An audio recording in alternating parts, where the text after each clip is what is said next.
Det här är Teach Me Sweden, en humorpodcast om svensk historia där två komiker försöker lära varandra och sig själva om Sveriges historia. Jag heter Erik Broström. And I'm Jonathan Rollins. And in this episode, I'll be teaching Erik about some nomad Swedes. It's very interesting. Precis. Och vad händer om man velar? Den som lyssnar får se. We're on the move in this episode.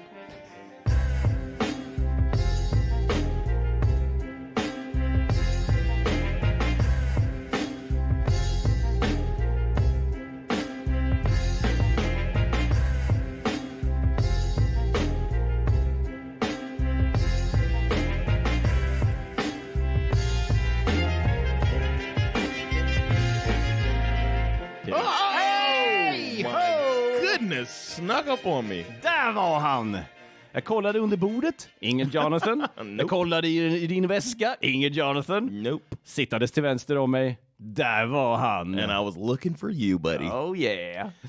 Those of you that are looking for a closer connection to us can become Patreon subscribers. Där vi delar med oss av våra innersta känslor, hemligheter. Patreon.com/teachmesweden. För bara, vad är det? 10 spänn? 10 crowns a month.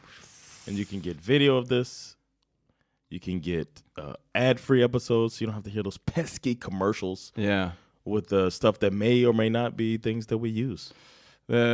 Och sen weekly videor på mig när jag streakar i olika stadsdelar i Stockholm. Springer naken. You're missing out. Yeah! You can understand why we call them the Lils. Yeah. Not telling you anything else. Exakt. Become a Patreon subscriber. Blir det bara. Yes. Men... and go to the Laugh House, my comedy club. Oh, yeah. And go to Presence Impro. Yes. See what you do. See Eller hur? Vart bokar man biljetter till dig? TheLaughhouse.se. Nice. What about somebody wants to do something with you? Presenseimpro.se. Vi har så sjukt många roliga gäster. Vi har haft Jonathan Rollins. Yes. Det var skitkul. Och massa gäster som kommer. Så just come in och titta, in och boka. Guess. Oh yeah. All right. In this episode, and those of you that don't know what this is two comedians. One from the US, one from Sweden, learning about Sweden because I'm not from here and Eric didn't pay attention in school. I didn't pay attention. So today I'm going to take a story, but sometimes Eric brings a story and sometimes we have a guest bring a story, but it's always some Swedish history that one of us does not know. Yeah. And today I'm going to be reading Eric a story and together we're going to try to make jokes. Yes. So that we remember this. Precis, det är inte bara fakta. Det är skoj och lögn också. Because the one thing we know, since we don't know history, we do know how to make people laugh. I alla fall varandra. Yeah, make each other laugh, yeah. If you don't laugh, then that's on you. Vi vet ju inte det.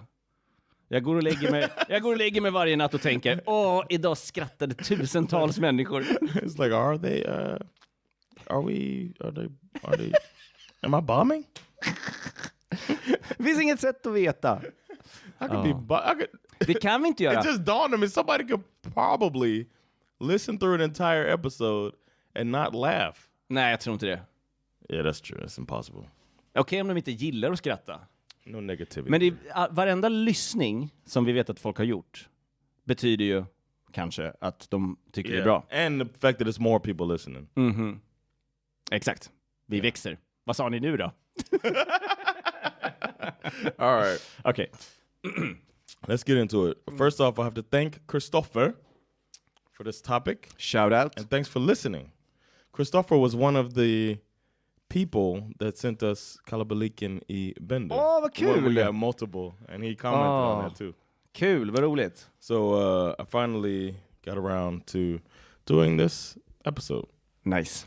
You ready? Jag är född redo, men jag är ännu mer redo nu.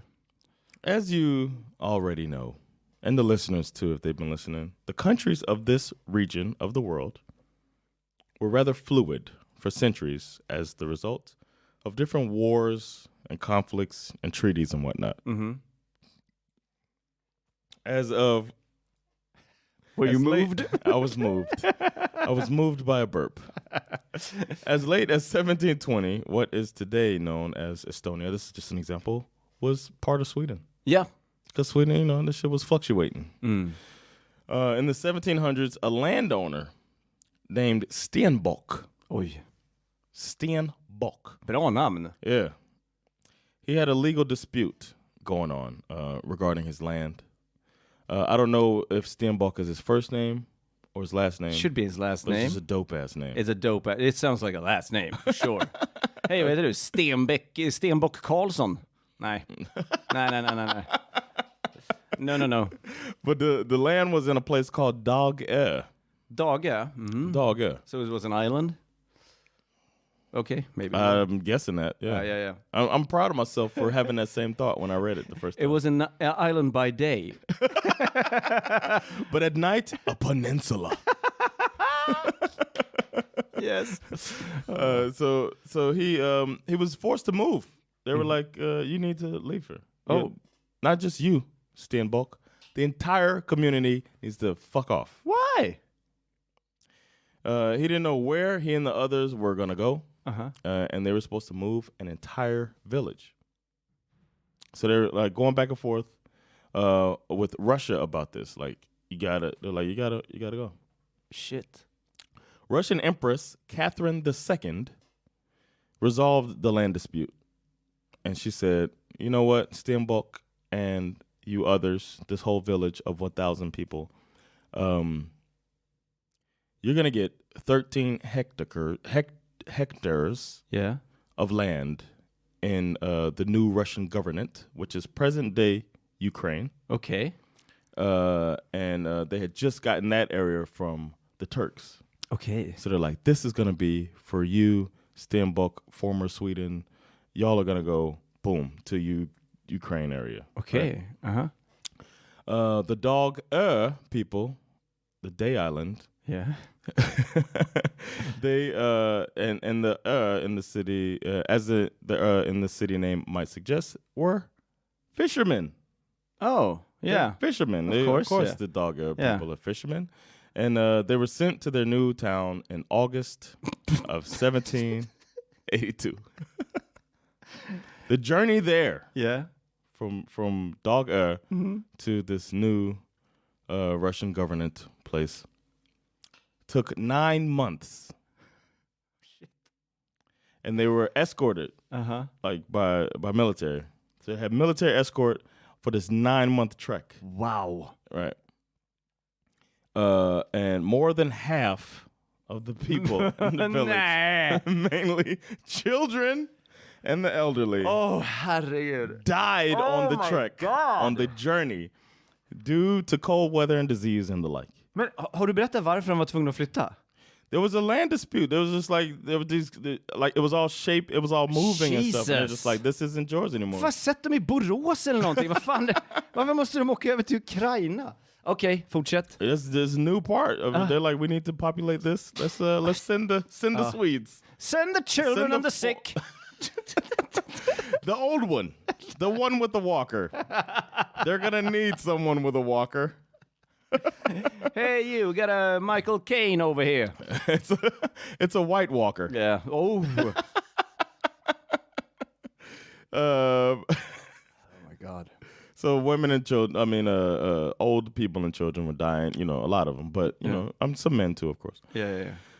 But they were now home, you know, in their new place. Nonetheless, they were promised from Catherine II, homes. Like they're supposed to each get 65 acres for each person and this and that. But then they got there and it was like, the houses are not finished yet. Oh no, Jesus.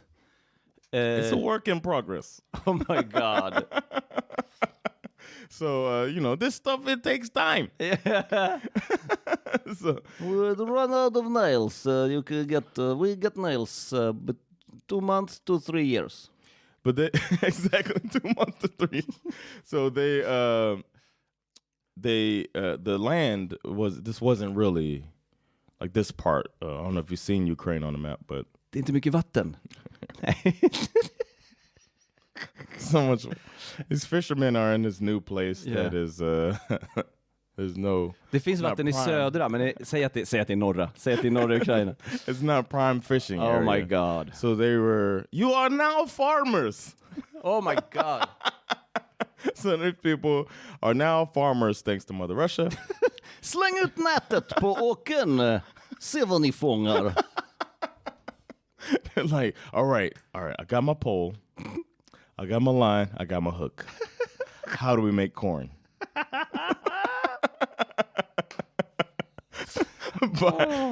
by more people died. Yes. Because they didn't know how to farm. Mm-hmm. It's gonna take it takes a few years to get some seasons under you, you know what I mean? Eller hur? You're gonna have some bad crops or whatnot. So by March 1783, their numbers had dwindled down to 135 herregud. survivors. Vilket fiasko. At the beginning of the 1800s, now we're getting into 19th century. There's German villages of Schlangendorf. Nice Harry Potter style. The House of Schlangendorf. It's also a sport where they throw little people. Oh my God, Schlangendorf. Oh shit. Schlangendorf so far. Is Schlangendorf, Mulhausendorf. Mm-hmm. That's when you let one move in. And Klosterdorf is when you put a lot of them together. Herregud. They have the most offensive names for their cities. Yeah. Schlangendorf, Mulhausendorf, and Klosterdorf. And they were founded around the Swedish village. Okay. So these German, what is it called? Colonizers, basically, come over and they find this land and they move in. So now... Oh, what is this? We are corn farmers. This is land here? Exactly. And you look decimated. There's a walker, but I don't see any people that use the walker. Why is it Dusty Walker in the corner? Can I use it? We have healthy older people here. Can I use this walker? Yes. Because it doesn't look like you need it. You look like a dying population. You have a population of 135 men only. Yes, and we are striving. We are strong. So now we got, as I said, there's these three communities are surrounding the Swedish village of a small number. By now it's probably more than, of course, after, populating. Mm-hmm. And today, this area is called Zmijevka. Okay. Zmijevka. Now, if you were to look at a map. The German villagers introduced themselves. Yes. Hi. And then, as if this is an 80s action film. Yes. They illegally seized 75% of the Swedes' land. Oh my God. Very efficient, I guess. Yes. And after the entry of the Germans, the village came to be known as Gammalsvenskby. Gammalsvenskby? Gammalsvenskby. Okay. And since 90% of the population had died from traveling and poor farming, Swedes became a minority in their own city now. Var det bara för att tyskarna inte skulle få någon skit? No, it's all Swedish village. Yes. I love the herring. Yes. Mums. Mums. We have mums here. 25%. They actually have moms. Oh yeah. Your land is the moms. Yeah. 25% of what it should be. They had priests and there were priests and teachers. They were also promised like a church and priests and stuff like that. Okay. Of tyskarna? Of Russia. Of Russia. Okay. But then the Germans came. They had their priests and teachers. So now the place, back then it was Swedes were Lutherans, mainly. But now the Germans brought in their own priests and teachers, and they spoke German. Oh, and so it's like they had less land to farm on now, and competing with these three other communities, and only some of the land was prime for farming. So now there was like a strain between the Germans and the Swedes and the Gammalsvenskby villages. Oh Gud, alltså, de har ingenting. De bara, vi går till kyrkan i alla fall. Får lite tröst av Gud. So if you would turn to page 17, we will sing the psalm. Ich habe einen Schofengarten. Is that hallelujah? I don't know. Jawohl. So now we have the beefs because of the land, and then there were some fires that happened because life. Yes. Earthquakes, and then some diseases that reduced the number of Swedish villagers as well. So like things are really hitting them hard. Jesus Christ. And then in the end of the 1800s, they could finally start getting their shit together and like populating more, and start back fucking. That's what I wrote here. They finally could get back to fucking. Ja, de går på det nu. Hey, maybe we have sex with each other. Ever since grandma died. Kommer ni ihåg det gamla in och ut? Den kan vi ju köra. Despite the fact that contact with Sweden was almost non-existent for a century, the population of Gammalsvenskby, they maintained their traditions, which in itself is a Swedish tradition. Ja, eller hur? Maintaining tradition. Jag är inte överraskad. And their Lutheran faith, and their faith, the Lutheran faith. Okej, ja.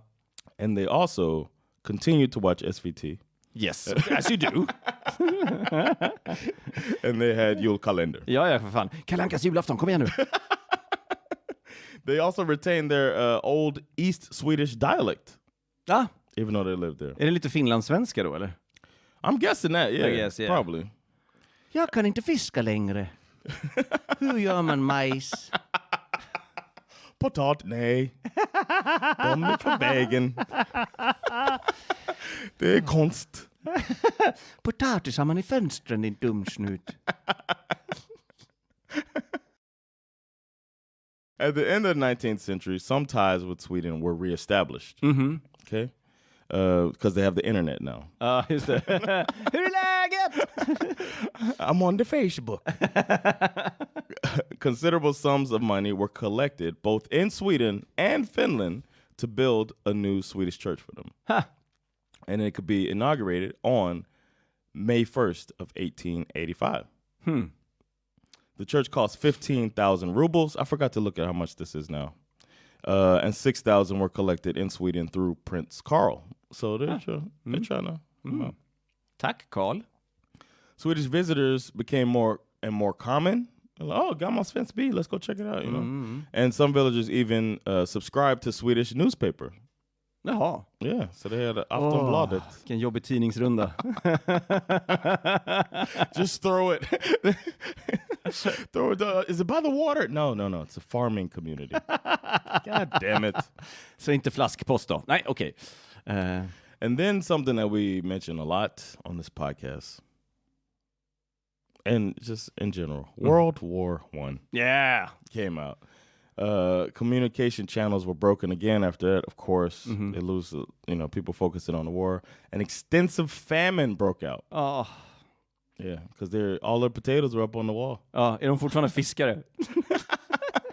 And in 1922, a first Swedish expedition led by William Soderve brought supplies from Sweden to them. Aha. They were like, we need the sill. Är det efter första Nej, det är under... Skitsamma. In 1920, yeah, I think that's around that. Yeah.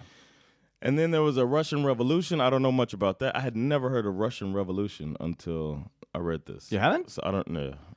I guess we didn't learn that. Jag har ju skrivit en musikal om Stalin. Oh, yes, yeah, you mentioned it. So that it comes up. Okay, so that's how Stalin came to power?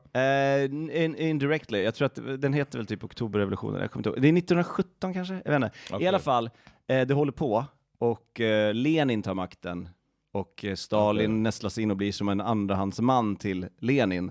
Och när Lenin dör så står det mellan Trotsky och Stalin. Okay. Och då, man vet inte exakt, jag kommer inte ihåg det här för det var 10 år sedan jag skrev den här musikalen. Den spelas på Presensibrokällare. Oh wow. 17, 19 och 25 februari fick jag in det. Det kanske har varit när det släpps, jag vet inte. Check it out! Presensibro.se, så det var lite reklam, förlåt. Nice. Nej men då valde de Stalin och sen gick det åt helvete. Okay. Well, after the Russian Revolution, Swedish colonizers asked for the right to leave the Soviet Union and settle in Sweden, where their case had been taken up by a national movement. So the Swedes are like, these are our people. Let's take care of them. And they were supported by the Archbishop, Nathan Söderblom, who asked Sarve to lead a new expedition, pick up the Swedish villagers who wanted to come back to Sweden. On August 1st, 1929, 881 villagers from Gammalsvenskby arrived in Sweden. Wow. Och hur många var de totalt då? And between, I don't know how many there were, but they got their numbers up, man. If it was 881. Yeah. And in the years 29 and 30, 1929, 1930, they were quartered in Jönköping at some old barracks belonging to the army there, the Jönköping regiment. Okay. This is the first refugee settlement in Swedish history. Was Swedes. Wow, that's They became vacant in well, the barracks had become vacant because the regiment got disbanded, but that's a small detail. But this is the first refugees. The first refugees in Sweden were Swedes. Det är för bra för att vara sant. Det är helt sjukt. Har vi inte tagit hand om folk från andra länder som flyr innan det här? No, 1920s. But when would that be a thing back then? I know, yeah, sure. To go and just go to another country? Yeah, makes sense. Yeah. Only a handful of people remained in Gammalsvenskby. Yeah. No, vi gillar det. Det är en ny kille här, Stalin. Han kommer säkert inte skicka oss till någon läger. He's taking care of us. In 1927, a total of 895 people lived in the village who were descendants of the Estonian Swedes from back then. What year? In 27, so that's before this move. Oh, yeah, okay, yeah. So that's really a handful of people. Verkligen. Of those who left Gammalsvenskby, around 100 people later chose to move on from Sweden to Canada. Wow. Yeah. Varför Canada? Because a lot of people, I'm glad you asked, a lot of people had immigrated from Gammalsvenskby to Canada instead of going to Sweden. Jaha, så de ville bara hälsa på sina kompisar? Eller vadå? Yeah. They knew they had some Gammalsvenskby people there. Yeah. Och varför ville de till Canada? Oh, the first people? Yeah. I don't know how they ended up there. Yeah. De bara, ni kommer från Sverige? Ja. Fiskar och allt det där? Ja. Ni är inte så bra på majs? Nej. Okej. Ni kan få åka hem till Sverige? Ja. Eller Kanada? Kanada! It's like, what? Why? Canada! They say A. Canada, eh? Most of them settled in Manitoba. Which is a city in I don't even know what part of Canada, but I'm guessing it's the east. I'm guessing. Kanske. Kan det vara så då? För att det var ju många som åkte över till USA innan, men 1800-talet. Jag vet inte, de kanske hade släktingar där. Yeah, that's what I'm saying. Like, för det var ju många som åkte till USA. And maybe just those people went to, Ja, för Minnesota och Kanada är väl, det är inte skitlångt ifrån. Nah, liksom. not at all. Inte Mexiko it's liksom. It's just a little. Kan vara det. Yeah. We're going to Manitoba. The majority of the villagers who came to stay in Sweden settled on Gotland.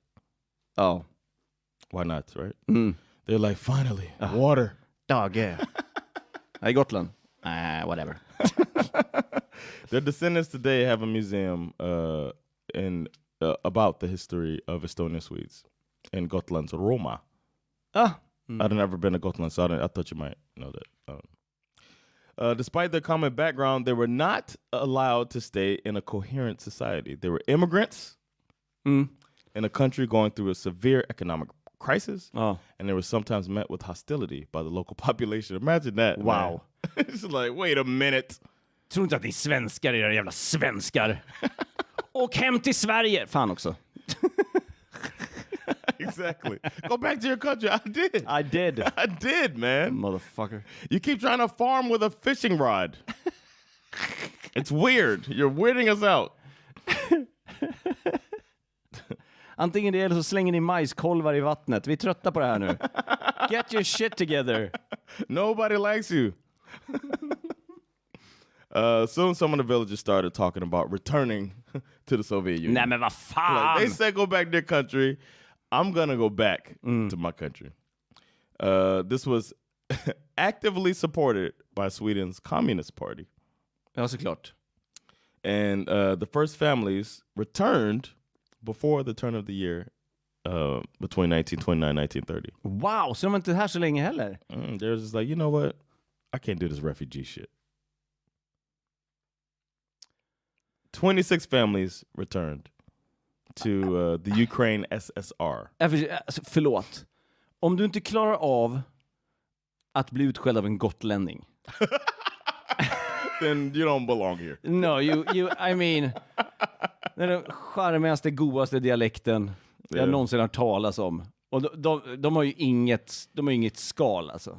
De är så lätt att trycka ner. Ja, och till Sovjetunionen, det blir bättre. Exactly. And you saw firsthand how to colonize. Eller hur? The Germans showed you the way. Just do that shit in Gotland. Eller hur? Just colonize that shit. Haven't you learned? But they said, no. We're still Swedish. We don't like conflict. We're going to go back to Ukrainian SSR. Yes. In 1957, about 50 Swedish villagers managed to get back to Sweden. Hur ska ni ha det? I know, right? Make up your minds. In all, about 250 villagers chose to return to the Soviet Union. Okay. Together with members of the Swedish Communist Party who were sent by the Comintern. I don't know what that is. They founded a collective farm. Okay. That they called the Water Farm. No, I'm just kidding. It was called Svedkompartiet, Sweden's Communist Party. However, life in the Soviet Union would be hard. Yes.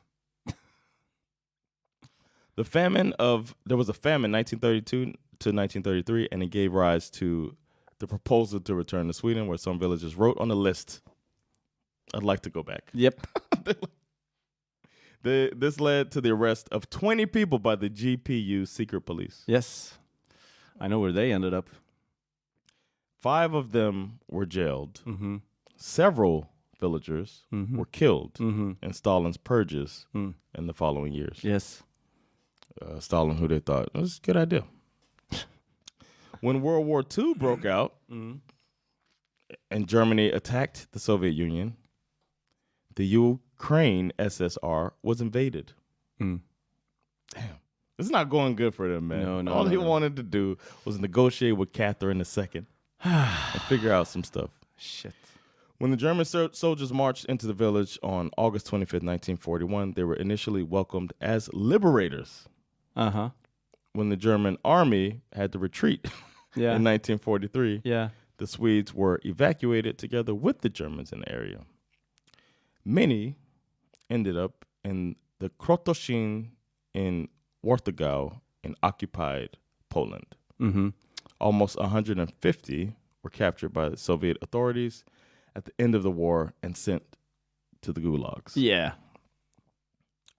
However, they were eventually allowed to return to the Ukrainian SSR in 1947. Okay, de som överlevde. Yeah, I know, right? Yeah. Others managed to get to Sweden or directly back to Gammalsvenskby. Mm-hmm. Then there was the fall of the Soviet Union. Mm-hmm. And that's when they were able to get their connection to Sweden reestablished. Mm-hmm. And as late as the beginning of the 2000s, the village had 150 to 200 inhabitants of Swedish origin. Wow. Pratar de fortfarande svenska här nu? I'm glad you asked. Only a few of them still speak fluent Swedish today. Yeah. They get financial support by the Church of Sweden. What? Yep. And the municipality of Gotland. Lite dåligt samvete kanske. Vi var lite hårda. Alltså, vi menar ju bara att ni inte var födda här på ön. We tried to come on. We went to Russia. Mother Russia, sorry. Oh my God. The Association of Svensbyborna has been carrying out relief work and fundraising for the village since the 90s. Har de fått sin kyrka än? They're still 12 houses short of the amount of houses they're supposed to. De sjunger fortfarande tyska salmer. They were to inaugurate a Swedish village museum in the village last year. Okay. On April 15, 2001, Gotland signed a twinning agreement with Gammalsvenskby. A twinning agreement is a social agreement between two towns or cities to promote trade and tourism. Jaha. So they're trying to build it up, give them a little cash. Okej, ja men det är väl kul. And in 2008, the Swedish royal couple went on an official visit to Gammalsvenskby. And to end on a not so happy note. Isn't there a war? I'm glad you brought that up. Yeah. In 2022, Gammalsvenskby was occupied for a period. Yeah. As part of Russia's invasion of Ukraine. These people have gone through it since the beginning. And they didn't even ask to be there. Nej. Fair, men they had opportunity to leave. Om vi slår upp ambivalens i en ordbok. What's ambivalent mean? Gammalsvensk bybor. Jag vill hem. Och då menar jag olika ställen. It's unfortunate because it's a refugee story. And there's people that were moved around and never asked to leave their original dog. Ja. Hemskt. Varje öde jag känner sympati. Men ibland får du bara gilla vart du är. De i Kanada stannar väl kvar i alla fall. Yeah, that's true. They should have. Gotland should be more like Canada. Yeah. De borde alla borde åka till Kanada. Gotland, they need to apologize more. Canada's known for saying sorry. Underbart! Underbar story. Yeah, wow. Man. I thought it was so interesting, man, when I was like, what? Fantastiskt. When he described it, I was like, there was really... mycket. Stort tack, det var jätteroligt. Yeah, hade aldrig talat om. That's the story of Gammalsvenskby. I kind of want to go there, but it seemed to be cursed. Jag tänker inte sätta min fot där. Inte så länge det är krig. Nej, jag skojar bara. Jag tänker inte åka dit ändå. Men vi vill väl säga tack till det här förslaget och att om ni som tittar och lyssnar också vill ge förslag på vad vi ska prata om så mejla oss. Yes. Skriv på engelska om ni vill att Jonathan ska ha historien, skriv på svenska om ni vill att jag ska ha den. Mejla till teachmesweden@gmail.com. Yes. Eller som jag brukar säga, teachmesweden@gmail.com. And you can also support us at patreon.com/teachmesweden for as little as 10 crowns a month to get some extra stuff and also just show your love. That's what we appreciate. If you don't want to help financially, you suck. You can leave a review, man, a 5-star review on whatever podcast app you listen through. That helps us as well to spread the word. Jättegärna. And tell a friend. Tell a friend. Thanks for checking this episode out. Eller hur? It's been Jonathan Rollins och Erik Broström. Teaching you Sweden. Peace. Fred i Ukraina.